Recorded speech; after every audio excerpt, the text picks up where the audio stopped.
नमस्कार विद्यार्थी मित्रांनो, स्मार्ट अभ्यास या यूट्यूब चॅनलवर आपले मनापासून स्वागत आहे। आज दिनांक 10 ऑगस्टच्या ज्या काही महत्त्वाच्या चालू घडामोडी असणार आहेत त्याचा अभ्यास या व्हिडिओच्या माध्यमातून आज आपण करणार आहोत। तत्पूर्वी आपण जर चॅनलला नवीन असाल तर आपल्या चॅनलला सबस्क्राइब करा आणि व्हिडिओ आवडल्यास व्हिडिओला नक्की लाईक करा। चला मग सुरुवात करणार आहोत सुंदर अशा विचाराने। तर पराभवाची भीती बाळगू नका, एक मोठा विजय तुमचे सर्व पराभव पुसून टाकू शकतो आणि मनामध्ये पराभवाची कोणतीही शंका न ठेवता आपण आपल्या ध्येयाकडे वाटचाल करायची आहे, कारण हाच आत्मविश्वास मित्रांनो आपल्याला आपल्या ध्येयापर्यंत पोहोचवणार आहे। म्हणून जिद्दीने व चिकाटीने आपण प्रयत्न करायचे आहेत। विजय हा निश्चित आपला आणि आपलाच होणार आहे आणि या प्रवासामध्ये तुम्ही आणि आम्ही सोबत आहोत। जे काही तुमची समस्या असेल त्याचं निरसन करण्याचं काम हे आपल्यामार्फत केलं जाणार आहे, कारण यावेळेस आपल्याला कसंही करून जिंकायचंच आहे। तर चला मग सुरुवात करूया जिंकण्याची। तर पहिला प्रश्न असणार आहे तो म्हणजे होमवर्क क्वेश्चन। होमवर्क क्वेश्चन असा होता, महाराष्ट्रातील सर्वात कमी लांबीची नदी कोणती आहे? आणि याचं उत्तर बऱ्याच जणांनी कमेंटमध्ये दिलेलं आहे। त्यांचं खरंच मनापासून अभिनंदन। खरंच ते लोक प्रयत्न करत आहात तुम्ही आणि प्रश्नांचे उत्तर देत आहात। याचा फायदा तुम्हाला नक्कीच परीक्षांमध्ये दिसून येणार आहे। तर ऑप्शन्स आपल्यासमोर आहेत आणि ज्यांना उत्तर माहीत नाही त्यांच्यासाठी आपण आता डिस्कस करणारच आहोत। ऑप्शन्स आपल्यासमोर आहेत। याचं योग्य उत्तर असणार आहे ऑप्शन नंबर डी, नर्मदा नदी। ही जी काही नर्मदा नदी आहे ती महाराष्ट्रामधली सर्वात कमी लांबीची नदी आहे मित्रांनो। त्याविषयी थोडीशी एक्स्ट्रा माहिती बघायची आहे। जसं की हे जे काही नर्मदा नदी आहे त्याचं उगमस्थान कुठं आहे, तर जे काही सातपुडा पर्वतरांग आहे ते मध्य प्रदेशमध्ये आहे। तर त्या ठिकाणाहून अमरकंटक एक ठिकाण आहे, त्या ठिकाणाहून ही नर्मदा नदीचं उगम होत असतं आणि भारताच्या 3 राज्यांमधून याचा प्रवास होतो मित्रांनो, किंवा ही वाहत जाते। तर एक असेल मध्य प्रदेश, दुसरा असेल महाराष्ट्र आणि तिसरा असेल गुजरात। तर सर्वाधिक जी काही लांबी आहे हिची मध्य प्रदेश या राज्यामध्ये आहे, त्यानंतर गुजरात या राज्यामध्ये आहे दुसऱ्या क्रमांकावर। कमी जर बघितलं तर महाराष्ट्रामध्ये फक्त 54 किलोमीटर एवढीच त्याची मित्रांनो लांबी आहे त्याला नदीची, म्हणजे एवढीच फक्त ती वाहते महाराष्ट्रापुरती 54 किलोमीटर। आणि आपण जर नकाशामध्ये पाहिलं असेल तर ती जे काही नंदुरबार जिल्हा आहे आपला महाराष्ट्राच्या उत्तरेला, बाँड्रीवरून ही नदी वाहत जाऊन नंतर गुजरातमध्ये प्रवेश करते आणि शेवटी जाऊन अरबी समुद्राला जाऊन मिळते। हे आपल्याला गोष्टी लक्षात ठेवायच्या आहेत, कारण यावर प्रश्न हे प्रत्येक परीक्षांमध्ये विचारलं जात असतं। त्यानंतर आज आपण चालू घडामोडीचा पहिला प्रश्न बघणार आहोत। प्रश्न असा असेल की नुकतेच कोणत्या भारतीय महिला पैलवानने निवृत्तीची घोषणा केली आहे? ऑप्शन्स आपल्यासमोर आहेत आणि याचं योग्य उत्तर असणार आहे option number A, Vinesh Phogat. हे जे काही भारतीय महिला पैलवान आहे त्याने आता रेसलिंगमधून निवृत्तीची घोषणा केलेली आहे। तर त्याविषयी थोडीशी माहिती बघणार आहोत। हे जी काही विनेश फोगट आहे मित्रांनो, ही एक भारतीय महिला पैलवान आहे आणि ती आत्ता नुकतं झालेलं जे काही पॅरिस ऑलिम्पिक आहे त्याच्यामध्ये 50 किलो वजनी गटामध्ये ती भारतातर्फे खेळत होती मित्रांनो। पण त्याच्यासोबत असं झालं की अंतिम सामन्याच्या अगोदर त्याचं वजन हे 50 किलोपेक्षा 100 ग्रॅम फक्त जास्त भरल्यामुळे त्याला अंतिम सामन्यापासून डिस्क्वालिफाय करण्यात आलं आणि अतिशय दुःखद खबर ही आपल्या भारतासाठी झाली, कारण या जर विनेश फोगाटने जर अंतिम सामना खेळला असता तर नक्कीच भारताला गोल्ड मेडल हे जिंकलंच असतं मित्रांनो। भारताला अजून एक गोल्ड मेडल आलं असतं, पण ते दुःखद खबर आता। आणि यामधूनच हरल्यानंतर हे जे काही विनेश फोगट आहे तिने आता रेसलिंग जी काही आहे पैलवान तिनं आता त्याच्यामधून निवृत्तीची घोषणा केलेली आहे। तर त्यांच्याविषयी आपल्याला माहिती पाहिजे की त्यांना कोणकोणते पुरस्कार देण्यात आलेले आहेत। तर अर्जुन पुरस्कार 2016 साली देण्यात आलेला आहे। मेजर ध्यानचंद खेलरत्न पुरस्कार 2020 साली, पद्मश्रीसुद्धा पुरस्कार मिळालेला आहे 2022 साली। आणि ही अतिशय महत्त्वाची गोष्ट लक्षात ठेवायची आहे शेवटी की आशियाई खेळांमध्ये जे की 2018 मध्ये झालं होतं त्याच्यामध्ये भारतासाठी गोल्ड मेडल जिंकणारी ही पहिली भारतीय महिला पैलवान आहे। तसेच मित्रांनो एखाद्या ऑलिम्पिकमध्ये महिला पैलवान अंतिम फेरीपर्यंत जाणारी सुद्धा ही पहिलीच अशी महिला पैलवान ठरलेली आहे।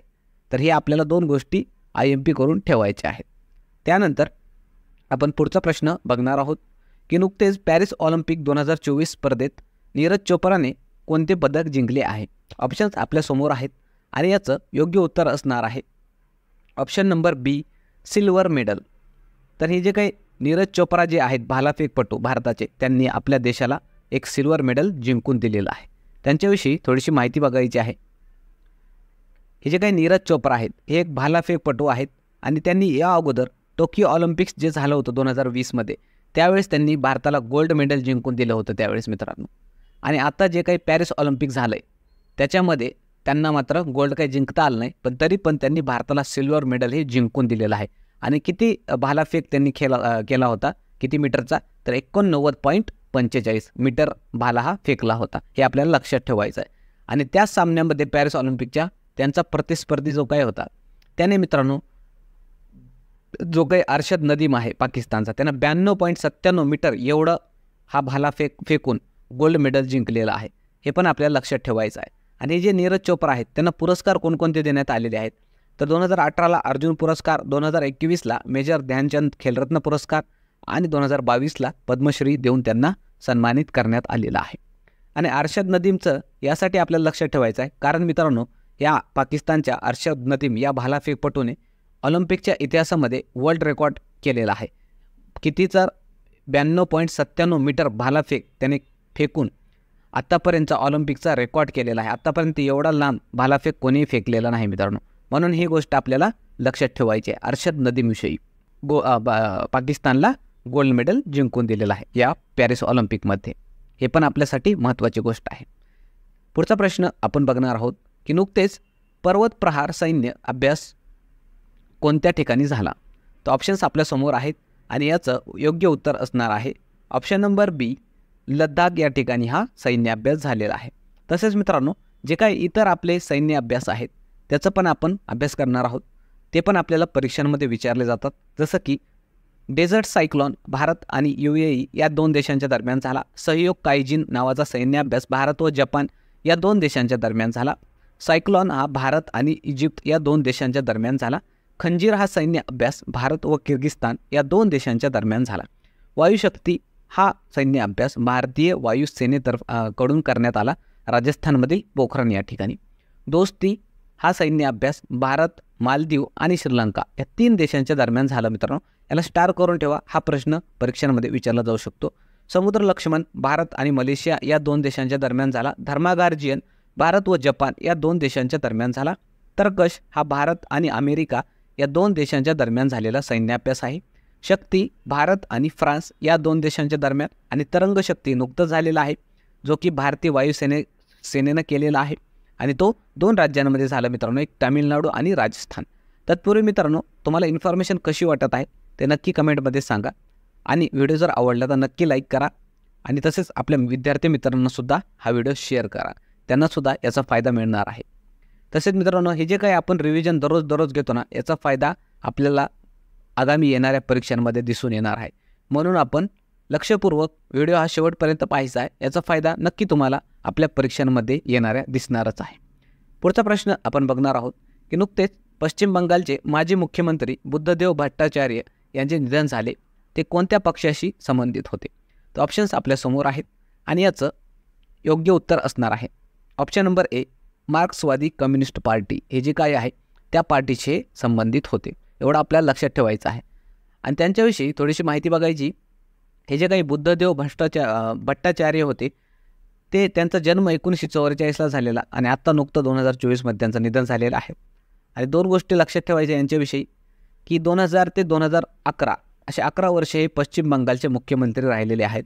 आणि 2022 साली जे काही केंद्र सरकारकडून पद्मभूषण त्यांना पुरस्कार घोषित झालेला होता त्यांनी तो नाकारलेला होता. एवढ्या गोष्टी आपल्यासाठी महत्त्वाच्या आहेत, त्या आपण लक्षात ठेवायच्या आहेत. त्यानंतर पुढचा प्रश्न आपण बघणार आहोत की नुकतेच भारत छोडो दिवस कधी साजरा करण्यात आला. तर ऑप्शन्स आपल्यासमोर आहेत आणि याचं योग्य उत्तर असणार आहे ऑप्शन नंबर ए, 8 ऑगस्ट या दिवशी भारतामध्ये भारत छोडो दिवस किंवा क्विट इंडिया मूवमेंट हा दिवस साजरा करण्यात येतो मित्रांनो, किंवा आत्ता नुकतंच साजरा करण्यात आला. तर त्याविषयी थोडीशी माहिती बघूया की नेमकं काय आहे, कशामुळं साजरा केला जातो. तर 8 ऑगस्ट 1942ला महात्मा गांधी यांच्या नेतृत्वामध्ये आंदोलनाची सुरुवात झाली होती. कोणतं आंदोलन, तर क्विट इंडिया मूवमेंट अर्थात छोडो भारत आंदोलनाची सुरुवात झालेली होती. आणि हे जे काही आंदोलन आहे याला मान्यताही बॉम्बे काँग्रेस अधिवेशन जे झालेलं होतं त्याच्यामध्ये देण्यात आलेली होती. याचा उद्देश हाच होता मित्रांनो की भारतामधून ब्रिटिश सत्तेला हाकलून लावणं आणि तात्काळ भारताला पूर्ण स्वातंत्र्य मिळवून देणं. आणि तसं झालंसुद्धा. आणि त्या 1942च्या छोडो भारत आंदोलनाचा मोठा इम्पॅक्ट मोठा परिणाम हा आपल्या भारतीय स्वातंत्र्य चळवळीमध्ये दिसून येतो. ते आपण इतिहासामध्ये अभ्यासलेलं आहेच बऱ्याच जणांनी. तर ते गोष्टी आपल्याला लक्षात ठेवायच्या आहेत. त्यानंतर पुढचा प्रश्न असणार आहे की इस्रो अंतराळ संस्थेने नुकतेच कोणत्या रॉकेटने अर्थ ऑब्झर्वेशन सॅटेलाईट लॉन्च केले आहे. तर ऑप्शन्स आपल्यासमोर आहे आणि याचं योग्य उत्तर असणार आहे option number C, SSLV D8. हे जे काही रॉकेट आहे मित्रांनो, प्रक्षेपक, त्याद्वारे अर्थ ऑब्झर्वेशन सॅटेलाईट अर्थात जे काही एक उपग्रह असतं पृथ्वीचं निरीक्षण करण्यासाठी जे आपण पाठवलेलं आहे वरती, ते या रॉकेटनं पाठवलेलं आहे. आणि अशा प्रकारचे प्रश्न आपल्याला परीक्षांमध्ये विचारलेले आहेत, म्हणून आपण ते करायचं आहे. तर त्याविषयी थोडीशी माहिती बघणार आहोत. हे जे काही SSLV D8 आहे त्याचा लॉंग फॉर्म जर विचारला तर small satellite launch vehicle developmental असा त्याचा लॉंग फॉर्म आहे. 15 ऑगस्ट रोजी इस्रोला 55 वर्ष पूर्ण होत आहेत आणि त्याच दिवशी या सॅटेलाईटला लॉन्च केलं जाणार आहे. EOS जे काय आहे मित्रांनो, अर्थ ऑब्झर्वेशन सॅटेलाईट 8, हे एक रिमोट सेन्सिंग मायक्रो सॅटेलाईट असणार आहे. तसेच मित्रांनो आपल्याला इस्रोची लॉंग फॉर्म माहीत पाहिजे. इंडियन स्पेस रिसर्च ऑर्गनायझेशन याची स्थापना 15 ऑगस्ट 1969 झालेली आहे आणि इस्रोचे सध्याचे अध्यक्ष S सोमनाथ हे आहेत. हे आपल्याला लक्षात ठेवायचे आहे इन्फॉर्मेशन इस्रोच्या दृष्टीने. त्यानंतर पुढचा प्रश्न आपण बघणार आहोत की ट्युनिशिया या देशाचे नवीन पंतप्रधान कोण बनले आहेत. ऑप्शन्स आपल्यासमोर आहेत आणि याचं योग्य उत्तर असणार आहे ऑप्शन नंबर बी, कामिल मद्दोरी. हे जे काय आहे ते ट्युनिशिया या देशाचे नवीन पंतप्रधान बनलेले आहेत. अगोदरचे जे काही पंतप्रधान होते अहमद हाचनी यांना पदावरून हटवण्यात आलं कारण त्या देशामध्ये पाणी आणि वीज कपातीवरून मोठ्या प्रमाणामध्ये यांच्या विरोधामध्ये विरोध प्रदर्शन हे करण्यात येत होते. म्हणून त्यांना पदावरून हटवून नवीन एक पंतप्रधान नियुक्त करण्यात आलेले आहेत. त्यांचं नाव आहे कामिल मद्दोरी. हे आपल्याला एवढंच लक्षात ठेवण्याची गरज आहे फक्त विचारलं परीक्षांमध्ये तर. त्याच्यानंतर मित्रांनो जे काही इतर राष्ट्राचे प्रमुख नियुक्त झालेले आहेत या मागच्या काही दिवसांमध्ये, मागच्या काही महिन्यांमध्ये, ते आपल्याला परीक्षांमध्ये विचारले जातात, म्हणून ते लक्षात ठेवायचं आहे. इराणचे राष्ट्रप्रमुख किंवा राष्ट्रपती म्हणून मसूद पेजेशकियन यांची नियुक्ती करण्यात आलेली आहे. ब्रिटनचे पंतप्रधान कीर स्टार्मर हे आहेत. अगोदर कोण होते तर ऋषी सुनक होते. आता त्यांचा पराभव झाला इलेक्शन्समध्ये, निवडणुकांमध्ये, म्हणून आता कीर स्टार्मर हे नवीन पंतप्रधान झालेले आहेत. दक्षिण आफ्रिकेचे राष्ट्रपती सिरिल रामाफोसा हे आहेत. इजिप्तमध्ये राष्ट्रपती अब्दुल फतेह अल सिसी हे आहेत. आयर्लंडचे पंतप्रधान सायमन हॅरिस आहेत. पाकिस्तानचे पंतप्रधान शहबाज शरीफ. बांगलादेशचे हे नुकतंच बनलेले आहेत मित्रांनो नवीन पंतप्रधान मोहम्मद युनुस, हे पण आपल्याला लक्षात ठेवायचं आहे. आणि इंडोनेशियाचे पंतप्रधान प्रोबो सुबियांतो. हे आपल्याला जे काही इतर देशाचे राष्ट्रप्रमुख आहेत हे लक्षात ठेवणं गरजेचं आहे, कारण आपल्या परीक्षांमध्ये याविषयी प्रश्न विचारला जात असतो. त्यानंतर जसं मित्रांनो शेवटी आपण होमवर्क क्वेश्चन देऊन जातो, तसं आज पण आपण एक होमवर्क क्वेश्चन देणार आहोत. तर ते होमवर्क क्वेश्चन काय आहे की महाराष्ट्रातील सर्वाधिक पर्जन्याचे ठिकाण कोणते आहे. तर ऑप्शन्स आपल्यासमोर आहेत आणि याचं उत्तर आपण उद्याच्या व्हिडिओमध्ये डिस्कशनमध्ये घेणारच आहोत. तत्पूर्वी आपण याचं उत्तर सर्वांनी कमेंटमध्ये द्यायचं आहे. बघूया किती जणांना याचं उत्तर माहीत आहे. जरी माहीत नसलं तरी उत्तर देण्याचा कमीत कमी प्रयत्न करा मित्रांनो. यामुळे काय होईल की तुमचं जे काही प्रश्न सोडवण्याची जी भीती आहे ते मनामधून निघून जाईल आणि परीक्षेमध्ये याचा तुम्हाला नक्कीच फायदा होईल. म्हणून आज या ठिकाणी असं समजा की आपण पेपरमध्येच बसलेलो आहोत एक्झामसाठी आणि याचं उत्तर आपण देण्याचा प्रयत्न करणार आहोत. त्यामुळे प्रश्नाचे उत्तर देण्याचं प्रयत्न करत चला, याचा फायदा तुम्हालाच होणार आहे. तत्पूर्वी मित्रांनो थांबणार आहोत या ठिकाणी. पुन्हा भेटूया उद्याच्या व्हिडिओमध्ये.